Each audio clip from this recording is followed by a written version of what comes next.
இன்னைக்கு இந்த டிஜிட்டல் உலகத்துல திருவள்ளுவர் இருந்திருந்தாருன்னா தீய சக்திய பத்தி என்ன திருக்குறள் எழுதியிருப்பாரு? ஒரு கற்பனையா, அநீதி, அராஜகம், தில்லுமுள்ளு இவையெல்லாம் திமுக முதற்றே உழைக்கும். அரசியல்ல உங்க அனுபவம் என்ன மிஸ்டர் விஜய்? உங்களுக்கு என்ன தெரியும் அரசியல்ல? மக்களை நேசிக்கிற நல்ல குணம் இருந்தா போதும்யா. நல்ல சூப்பரான ஒரு நல்லாட்சி கொடுக்கலாம். நல்லாட்சி கொடுக்கலாம்னா இப்ப இருக்கிற ஆட்சி நல்லாட்சி இல்லையா? உங்களுடைய ஆட்சி எப்படி இருக்கும்? அரசியலுக்கு வந்ததுக்கு அப்புறமும் சரி, ஆட்சி அதிகாரத்துக்கு வந்ததுக்கு அப்புறமும் சரி, ஒன்னே ஒண்ணு சொல்ற, எழுதி வச்சுக்கோங்க. இதுக்கு முன்னாடி இருந்தவங்க மாதிரியோ இல்ல இப்ப இருக்கிறவங்க மாதிரியோ ஊழல் செய்யவே மாட்டான். என்னது, ஊழல் செய்ய மாட்டீங்களா? உங்களால முடியுமா? மக்கள் சக்தியின் துணையால, மக்கள் மேல அக்கறையா இருக்கக்கூடிய நல்ல அதிகாரிகளின் துணையால சூப்பரான ஒரு நல்லாட்சி என்னால கொடுக்க முடியும், செஞ்சு காட்டுறேன். அது இருக்கட்டும், டிஎம்கேயை ஏன் எதுக்குறீங்க? அதை ஏன் தீய சக்தின்னு சொல்றீங்க?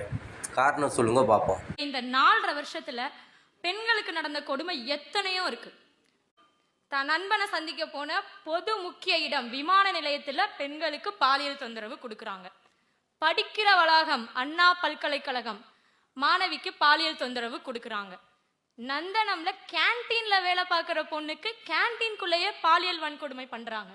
சரி, தமிழ்நாட்டு பெண்களை தான் இவ்வளவு பாடுபடுத்துறாங்கன்னு பார்த்தா பிற மாநிலத்துல இருந்து பிழைக்க வந்த பெண்களை கூட விட்டு வைக்கிறது இல்ல, அங்கேயும் கைவரிசையை காட்டுறாங்க. தமிழ்நாட்டுக்கு வந்த சோதனை நம்ம எதிர்த்து கேட்டா கொலை, எதுக்கு எடுத்தாலும் ஊழல், ஏன்னு கேட்டா அரசியல். இதுதான் இப்ப தமிழ்நாட்டோட நிலைமை.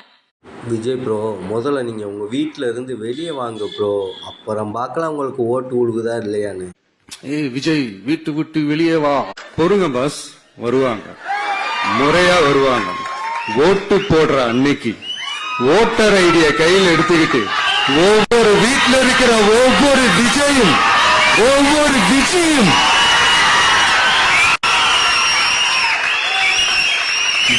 பூத்தா காலையிலேயே வந்து நிற்பாங்க பாருங்க.